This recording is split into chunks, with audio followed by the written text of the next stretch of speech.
Hello friends, അസ്സാം വലൈക്കും. NF Kannur കിച്ചണിലേക്ക് എല്ലാ കൂട്ടുകാർക്കും ഒരിക്കൽ കൂടി സ്വാഗതം. ഇന്ന് ഞാൻ വന്നിരിക്കുന്നത് പെർഫെക്റ്റ് ആയിട്ടുള്ള ലഡുവിൻ്റെ റെസിപ്പി ആയിട്ടാണ്. നമുക്ക് ബേക്കറിയിലൊക്കെ കിട്ടുന്ന അതേ ടേസ്റ്റിലുള്ള ലഡു കുറഞ്ഞ ടൈം കൊണ്ട് നമുക്ക് ഈസി ആയിട്ട് വീട്ടിൽ തന്നെ തയ്യാറാക്കിയെടുക്കാം. അതും വീട്ടിലെന്നും അവൈലബിൾ ആയിട്ടുള്ള രണ്ട് ഇൻഗ്രീഡിയൻസ് മാത്രം മതി ഈ ലഡു തയ്യാറാക്കിയെടുക്കാൻ വേണ്ടിയിട്ട്. അപ്പോൾ വീഡിയോ എല്ലാവരും ഫുള്ളായിട്ടൊന്ന് കണ്ടതിന് ശേഷം ഇതുപോലെ ഒന്ന് ട്രൈ ചെയ്ത് നോക്കുക. ട്രൈ ചെയ്ത് നോക്കുമ്പോൾ ഫീഡ്ബാക്ക് അറിയിക്കാൻ മറക്കരുത്. കുട്ടികൾക്കൊക്കെ തീർച്ചയായിട്ടും ഇഷ്ടപ്പെടുന്നൊരു സ്വീറ്റ് റെസിപ്പി കൂടിയാണല്ലോ ഈ ലഡു. അപ്പോൾ എല്ലാവരും ഒന്ന് ഉണ്ടാക്കി നോക്കണം. വീഡിയോ നിങ്ങൾക്ക് ഇഷ്ടമാവുകയാണെങ്കിൽ കൂട്ടുകാർക്കും ഫാമിലിക്കൊക്കെ ഒന്ന് ഷെയർ ചെയ്ത് കൊടുക്കണം. അതുപോലെ ലൈക്ക് ചെയ്യുക, നിങ്ങളുടെ വിലയേറിയ അഭിപ്രായം അറിയിക്കുക. ചാനൽ ആദ്യമായിട്ട് കാണുന്നവരാണെങ്കിൽ സബ്സ്ക്രൈബ് ചെയ്ത് എന്നെ സപ്പോർട്ട് ചെയ്യുക. അപ്പോൾ പെട്ടെന്ന് തന്നെ നമുക്കിത് തയ്യാറാക്കുന്നത് എങ്ങനെയാണെന്ന് നോക്കാം.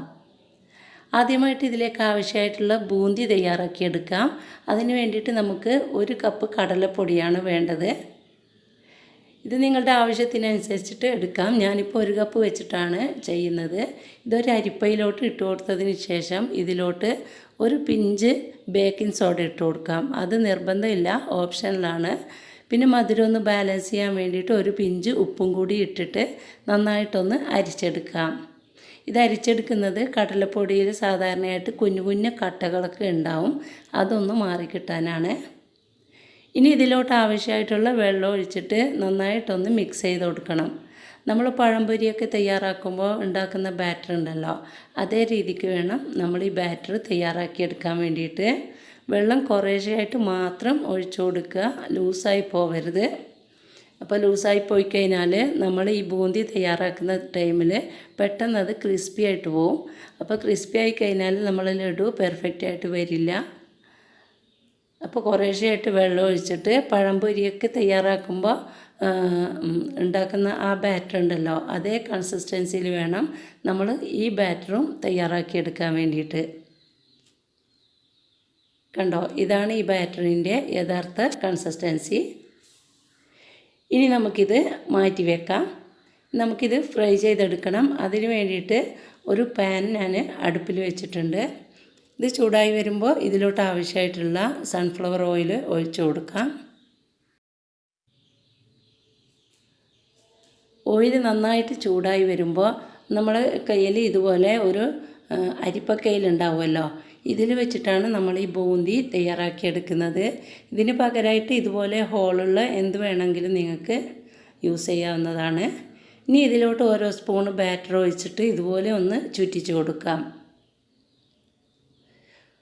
ഇനി അധികം ഇത് ഫ്രൈ ആകാനൊന്നും വെക്കണ്ട, ജസ്റ്റ് ഒന്ന് മിക്സ് ചെയ്ത് കൊടുത്തതിന് ശേഷം നമുക്കിത് ഓയിലിൽ നിന്നും കോരി മാറ്റാം. സാധാരണയായിട്ട് ബേക്കറിയിൽ നിന്ന് വാങ്ങുമ്പോൾ അവർ ഫുഡ് കളർ ചേർത്തിട്ടാണ് ലഡു തയ്യാറാക്കുന്നത്. അപ്പോൾ ഞാനിതിൽ ഫുഡ് കളർ ചേർത്തിട്ടില്ല. നിങ്ങൾക്ക് ആവശ്യമുണ്ടെങ്കിൽ യെല്ലോ ഫുഡ് കളറോ റെഡ് ഫുഡ് കളറോ എന്ത് വേണമെങ്കിലും ഒരു പിഞ്ച് ഇട്ട് കൊടുക്കാം. ഞാനിപ്പോൾ ഫുഡ് കളറൊന്നും ഇല്ലാതെയാണ് ഈ ലഡു തയ്യാറാക്കുന്നത്. ശരിക്കും കടല മാവ് തന്നെ ഒരു യെല്ലോ കളറാണല്ലോ, അപ്പോൾ നല്ല യെല്ലോ കളർ തന്നെ എനിക്ക് കിട്ടിയിട്ടുണ്ടായിരുന്നു. ഇനി ഫുഡ് കളർ നിങ്ങൾക്ക് ഇഷ്ടമില്ല എന്നുണ്ടെങ്കിൽ അല്പം മഞ്ഞൾപ്പൊടി ഇട്ട് കൊടുത്താലും മതിയാവും. ഞാനിപ്പോൾ അതൊന്നും എടുത്തിട്ടില്ല. ഇനി നമുക്ക് ഇതുപോലെ എല്ലാ ബൂന്തിയും തയ്യാറാക്കിയെടുക്കാം. ഇപ്പോൾ നമ്മുടെ ബൂന്തി മുഴുവനും ഇവിടെ തയ്യാറായിട്ടുണ്ട്. കണ്ടോ, നല്ല യെല്ലോ കളർ തന്നെ കിട്ടിയിട്ടുണ്ട്. ഇനി സെയിം ഓയിലിലോട്ട് അല്പം റൈസിൻസ് എടുത്തിട്ട് ഒന്ന് ഫ്രൈ ചെയ്തെടുക്കണം. എനിക്കിപ്പോൾ യെല്ലോ റൈസിൻസാണ് കിട്ടിയത്. ഇതിന് പകരമായിട്ട് ബ്ലാക്ക് കിട്ടുകയാണെങ്കിൽ അതായിരിക്കും ഏറ്റവും നല്ലത്. നമുക്ക് സാധാരണയായിട്ട് ലഡുവിൻ്റെ മുകളിൽ ബ്ലാക്ക് റൈസൻസ് ആണല്ലോ കാണാറുള്ളത്, അപ്പോൾ അതെനിക്ക് കിട്ടിയിട്ടില്ലായിരുന്നു. ഇനി ഇത് നന്നായിട്ടൊന്ന് ഫ്രൈ ചെയ്തിട്ട് കോരി മാറ്റാം. അതിനുശേഷം നമുക്ക് ഇതിലോട്ട് ആവശ്യമായിട്ടുള്ള ഷുഗർ സിറപ്പ് തയ്യാറാക്കിയെടുക്കണം. ഒരു 1/4 കപ്പ് ഷുഗറിലോട്ട് 1/2 കപ്പ് വെള്ളം കൂടി ഒഴിച്ചിട്ട് നന്നായിട്ടൊന്ന് മെൽറ്റ് ചെയ്യാൻ വേണ്ടിയിട്ട് നമുക്കൊരു മീഡിയം ഫ്ലെയിമിൽ ഇട്ട് കൊടുക്കാം. ഷുഗർ സിറപ്പ് തയ്യാറാകുമ്പോഴേക്കും നമുക്ക് ഈ ബൂന്തി ഒന്ന് പൊടിച്ചെടുക്കണം. ഇതിൻ്റെ പകുതി ഭാഗം മാത്രമാണ് നമ്മൾ പൊടിച്ചെടുക്കേണ്ടത്. അപ്പോൾ ഇതുപോലുള്ള വലിയ വലിയ കട്ടകൾ ഉണ്ടാവും, കുറേശ്ശെ ഉണ്ടാവും. അതൊക്കെ എടുത്തിട്ട് നമുക്ക് മിക്സിയുടെ കുഞ്ഞു ജാറിൽ ഇട്ട് കൊടുക്കുക.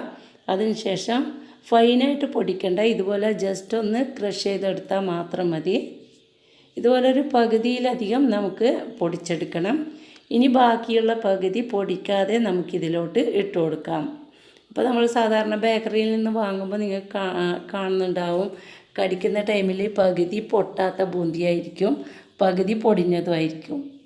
അപ്പോൾ നമ്മുടെ ഷുഗർ സിറപ്പ് ഇവിടെ തയ്യാറായിട്ടുണ്ട്. അതിലോട്ട് 1 ടേബിൾ സ്പൂൺ ഗീ കൂടി ചേർത്ത് കൊടുക്കുന്നുണ്ട്.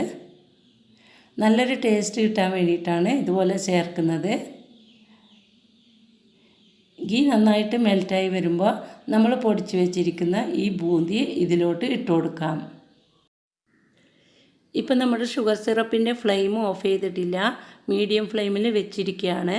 ഈ മുഴുവൻ ബൂന്തിയും ഇതിലോട്ട് ഇട്ട് കൊടുത്തതിന് ശേഷം നമുക്ക് നന്നായിട്ട് ഒന്ന് യോജിപ്പിച്ച് കൊടുക്കണം. അതിന് ശേഷമാണ് നമ്മൾ ഫ്ലെയിം ഓഫ് ചെയ്യുന്നത്.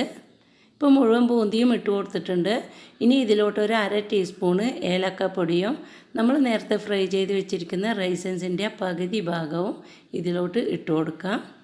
ഇനി നന്നായിട്ട് ഈ ഷുഗർ സിറപ്പുമായിട്ട് യോജിച്ച് വരുന്നത് വരെ നമുക്കിതൊന്ന് മിക്സ് ചെയ്ത് കൊടുക്കാം. ഒരു 2 മിനിറ്റ് നേരം മിക്സ് ചെയ്ത് കൊടുക്കുക. അതിനുശേഷം കുറച്ച് സമയം നമ്മൾ ഫ്ലെയിം ഓഫ് ചെയ്തിട്ട് ഒന്ന് മാറ്റി വെച്ചാൽ മതി. അപ്പോഴേക്കും ഈ ഷുഗർ സിറപ്പൊക്കെ നന്നായിട്ട് ഡ്രൈ ആയിട്ട് വന്നോളൂ, ബൂന്തി നന്നായിട്ട് കുതിർന്ന് വന്നോളൂ. നമുക്ക് ഫ്ലെയിം ഓഫ് ചെയ്തിട്ട് ഒരു 2 മിനിറ്റ് കഴിഞ്ഞതിന് ശേഷം കണ്ടോ, ഷുഗർ സിറപ്പൊക്കെ നന്നായിട്ട് ഡ്രൈ ആയിട്ട് വന്നിട്ടുണ്ട്. ഇത് അല്പം ഒന്ന് തണുത്ത് വന്നിട്ടുണ്ട്. ഇനി ചെറിയ ചൂടോട് കൂടിയിട്ട് നമുക്ക് ഈ ലഡു തയ്യാറാക്കിയെടുക്കണം. അതിന് വേണ്ടിയിട്ട് ഇതിൻ്റെ പകുതി ഭാഗം ഞാനൊരു പ്ലേറ്റിലോട്ട് മാറ്റുന്നുണ്ട്. ഈ ലഡു തയ്യാറാക്കിയെടുക്കുമ്പോൾ നിങ്ങളുടെ ഇഷ്ടത്തിനനുസരിച്ചിട്ട് ഇതിൻ്റെ വലുപ്പം എടുക്കാം. ഞാനിപ്പോൾ ഒരു ചെറുനാരങ്ങയുടെ വലുപ്പത്തിലാണ് ലഡു തയ്യാറാക്കിയെടുക്കുന്നത്. കൈവച്ചിട്ട് നന്നായിട്ടൊന്ന് പ്രസ് ചെയ്തിട്ട് തന്നെ ഉരുട്ടിയെടുക്കുക. ഇതിൻ്റെ മുകളിലായിട്ട് ഓരോ റൈസൻസ് കൂടി വെച്ച് കൊടുക്കുക. അപ്പോൾ നമ്മൾ ഇത് ഉരുട്ടിയെടുക്കുന്ന ടൈമിൽ കയ്യിൽ ഓയിലൊന്നും സ്പ്രെഡ് ചെയ്യേണ്ട ആവശ്യമൊന്നുമില്ല. ഇതുപോലെ തന്നെ നമുക്ക് നന്നായിട്ട് ഉരുട്ടിയെടുക്കാൻ പറ്റും. കണ്ടോ, ഇപ്പോൾ നമ്മുടെ ലഡുവൊക്കെ ഇവിടെ തയ്യാറായിട്ടുണ്ട്. 1 കപ്പ് കടലമാവിൽ നിന്നും ഇത്രയും ലഡു നമുക്ക് കിട്ടിയിട്ടുണ്ട്. ബേക്കറിയിൽ കിട്ടുന്ന അതേ ടേസ്റ്റ് തന്നെ ഉണ്ടായിരുന്നു ഈ ലഡുവിന്. ഇത് അല്പം തിക്കാകാൻ വേണ്ടിയിട്ട് നമുക്ക് ഒരു 1/2 മണിക്കൂർ മാറ്റി വെക്കണം. ഫ്രിഡ്ജിലൊന്നും വെക്കേണ്ട ആവശ്യമില്ല. ഇനി പുറത്ത് വെക്കുന്നില്ലെങ്കിൽ ഫ്രിഡ്ജിൽ വെച്ചാലും പ്രശ്നമൊന്നുമില്ല. ഒരു 1/2 മണിക്കൂറിന് ശേഷം നമുക്കിത് കഴിക്കാവുന്നതാണ്. അപ്പോൾ എല്ലാവരും ഒന്ന് ട്രൈ ചെയ്ത് നോക്കിയിട്ട് ഫീഡ്ബാക്ക് അറിയിക്കാൻ മറക്കരുത്. എൻ്റെ ഇന്നത്തെ ഈ വീഡിയോ നിങ്ങൾക്ക് ഇഷ്ടമായിട്ടുണ്ടെങ്കിൽ തീർച്ചയായിട്ടും ലൈക്ക് ചെയ്യണം, നിങ്ങളുടെ അഭിപ്രായം അറിയിക്കണം. പലരും വീഡിയോ കാണുന്നുണ്ടെങ്കിലും അഭിപ്രായം ആരും അറിയിക്കുന്നില്ല. അപ്പോൾ നിങ്ങൾക്ക് ഇഷ്ടമായിട്ടുണ്ടോ ഇല്ലേ എന്നുള്ള അഭിപ്രായം താഴെ കമൻറ്റ് ബോക്സ് വഴി എന്നെ അറിയിക്കുക. അതുപോലെ കൂട്ടുകാർക്കും ഫാമിലിക്കും ഒന്ന് ഷെയർ ചെയ്ത് കൊടുക്കുക. ചാനൽ സബ്സ്ക്രൈബ് ചെയ്യാത്തവരാണെങ്കിൽ സബ്സ്ക്രൈബ് ചെയ്ത് തുടർന്ന് ഞാൻ ചെയ്യുന്ന വീഡിയോസിൻ്റെ നോട്ടിഫിക്കേഷനായിട്ട് ബെൽ ബട്ടൺ കൂടി ഒന്ന് ഇനേബിൾ ചെയ്തേക്കുക.